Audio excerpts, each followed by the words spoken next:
போடுறதுக்கு செம்பருத்தி பூ, வெத்தலை, எலுமிச்சம்பழம், 2 ஸ்பூன் தேன் எடுத்துக்கணும். அது செம்பருத்தி பூவை என்ன பண்ணணும், ஃபஸ்ட்டு இதழ்களை மட்டும் எடுத்து கழுவிக்கணும். இந்த மேலே உள்ள மகரந்தம், இந்த காம்பெல்லாம் தேவையில்லை, அதெல்லாம் தூக்கி போட்டுருணும். பூவெல்லாம் நல்லா தண்ணியில் கழுவிட்டு நம்ம எதில் டீ போட போகிறோமோ அந்த பாத்திரத்தில் போட்டுக்கணும். போட்டுட்டு வெத்தலை எடுத்து இந்த காம்பு பகுதி இருக்குல்ல, அந்த காம்பு பகுதியை பிச்சு எடுத்துக்கணும். காம்பு பிச்சு எடுத்துட்டு அதையும் நல்லா தண்ணியில் நல்லா கழுவிக்கணும். கழுவிட்டு அதை நல்லா 4-3 பிரித்து உள்ளே போட்டுருணும்.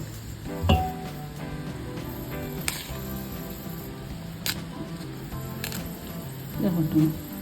போட்டு அதுக்கு எவ்வளோ தண்ணி வேணுமோ, இந்த பூவுக்கு ஒரு 3 டம்ளர் தண்ணி ஊற்றணும். தண்ணி ஊற்றி டீ போடணும்.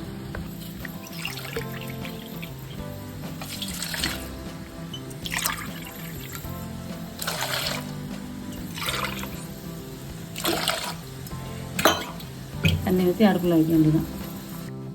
அடுப்பில் வச்சு நல்லா கொதிச்ச பிறகு இதை மூடி வச்சுட்டு அப்புறமா வடிகட்டணும். இந்த மாதிரி கொதிச்சோடனே லேசாக ஒரு கிண்டு கிண்டிட்டு அடுப்பை ஆஃப் பண்ணிவிட்டு மூடி வச்சிடணும்.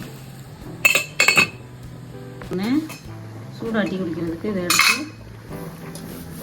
ஒரு டம்ளரில் வடிகட்டி ஊற்றிக்கணும்.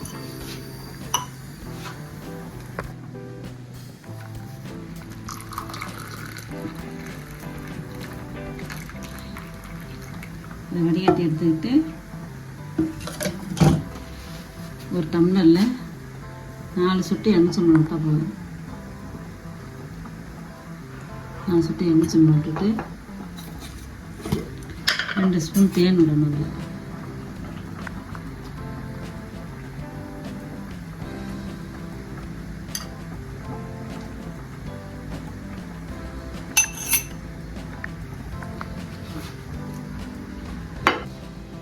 2 ஸ்பூன் தேன் விட்டோன்னே செம்பருத்தி டீ இருக்குல்ல, வடிகட்டு, அதை இதில் கலந்துடணும்.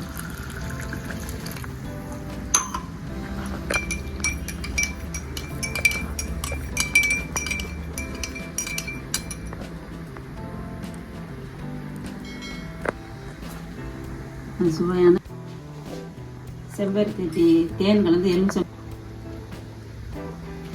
தேனும் எலுமிச்சம்பழமும் சேர்ந்தோடனே ரத்த கலரில் வந்துருச்சு பாருங்க.